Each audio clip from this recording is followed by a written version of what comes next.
And welcome back to metering. I hope you're enjoying seeing my largest collection of meters. Part of working with meters is understanding how they see light. A meter sees the world as medium gray.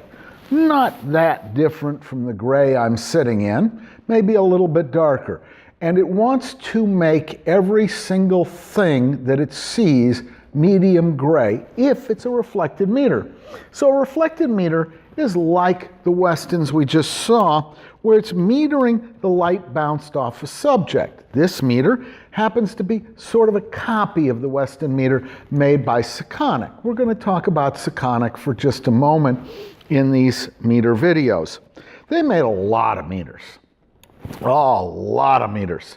And they're a company that's still making meters to this day and still making very, very good meters. If you're going to buy a new meter, the chance is you're going to buy a Siskin meter. As I mentioned, this meter is really a copy of the Weston meter, and you can see the calculator dial that looks very similar to the Weston meter. It does not show all the intermediate numbers, which is one of the great things about the Weston meters.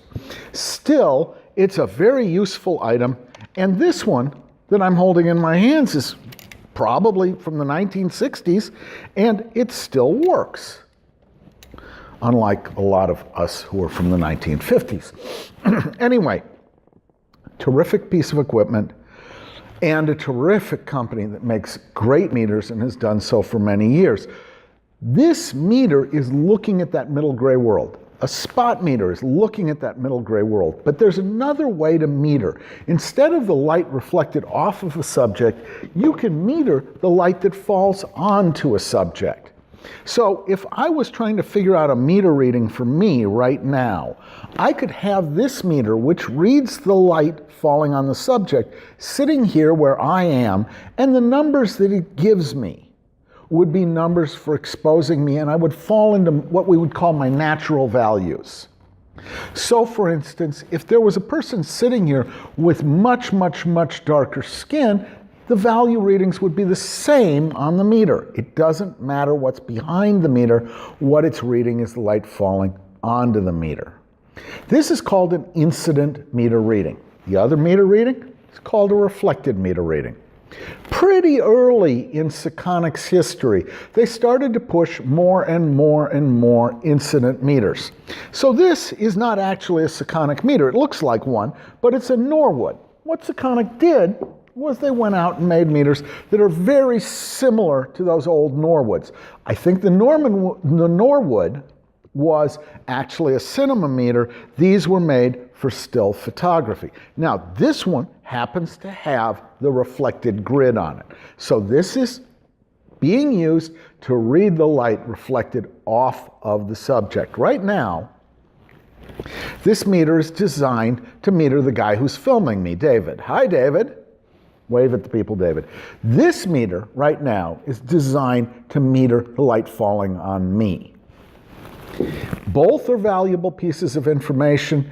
If you are reading the light reflected off the subject, then you have to understand that the meter wants that light to be medium gray.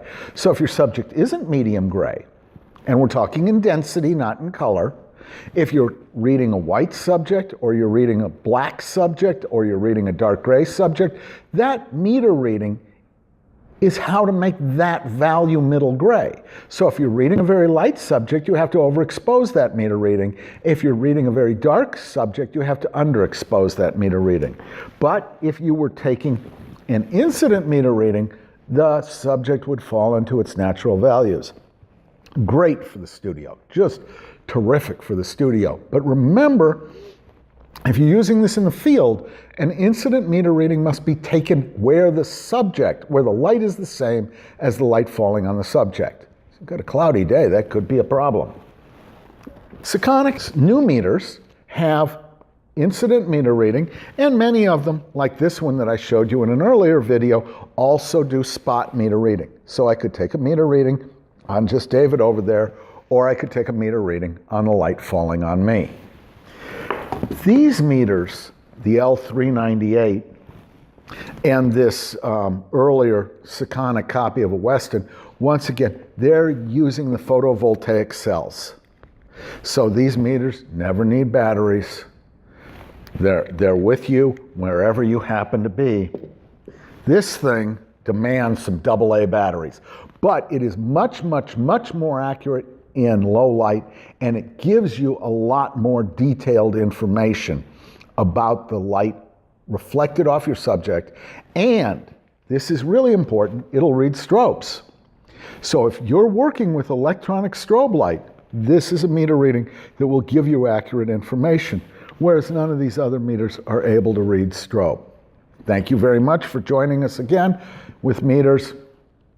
Soon, I'll show you even more meters. Thank you very much.